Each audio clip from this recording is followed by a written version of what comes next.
আজি গুৱাহাটী প্ৰেছ ক্লাবত অধ গুৱাহাটী ব্যৱসায়ী সন্থাৰ তৰফৰ পৰা এক সংবাদমেলৰ আয়োজন কৰে। সেয়েহে আজিৰ সংবাদমেলত সন্থাটোৰ সদস্যসকলে জনায় যে গুৱাহাটীৰ পৌৰ নিগম কৰ্তৃপক্ষই নতুনকৈ জাবৰ জোঁথৰ নিষ্কাশন কৰ ব্যৱসায়ীসকলৰ ওপৰত আৰোপ কৰিব বিচাৰিছে। গতিকে ই গুৱাহাটীৰ ব্যৱসায়ীসকলৰ মাজত বিৰূপ প্ৰতিক্ৰিয়া সৃষ্টি হৈছে বুলি সন্থাটোৱে অভিযোগ তোলে।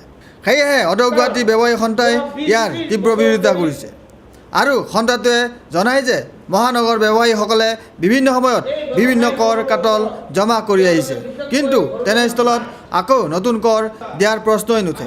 সন্থাৰ অনুসন্ধান মতে জাবৰ নিষ্কাশনৰ বাবে কেন্দ্ৰীয় চৰকাৰ আৰু ৰাজ্য চৰকাৰৰ ফালৰ পৰা বিভিন্ন ধৰণৰ অনুদান পোৱা যায়।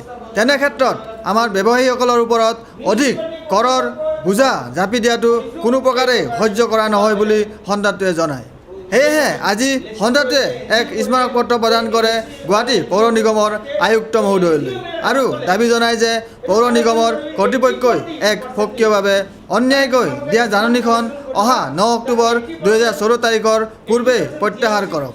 অন্যথা অধ গুৱাহাটী ব্যৱসায়ী সন্থাই গণতান্ত্ৰিক পদ্ধতিৰে তীব্ৰভাৱে গণ আন্দোলন কৰিবলৈ বাধ্য হ'ব আৰু ইয়াৰ যিকোনো পৰিস্থিতিৰ বাবে কৰ্তৃপক্ষ সম্পূৰ্ণ দায়ী হ'ব বুলি আজিৰ সংবাদমেলত প্ৰকাশ কৰে।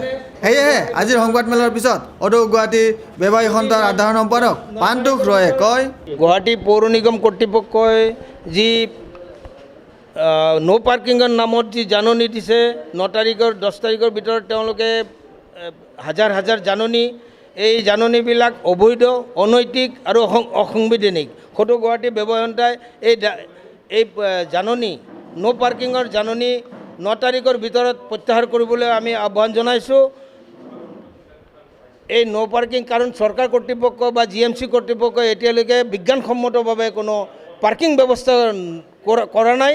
যেতিয়ালৈকে তেওঁলোকে বিজ্ঞানসন্মত প্ৰতিটা বজাৰ অঞ্চলত বিজ্ঞানসন্মত পাৰ্কিং ব্যৱস্থা গঢ়ি নুতুলে তেতিয়ালৈকে তেওঁলোকে এই জাননীখন প্ৰত্যাহাৰ কৰিব লাগে।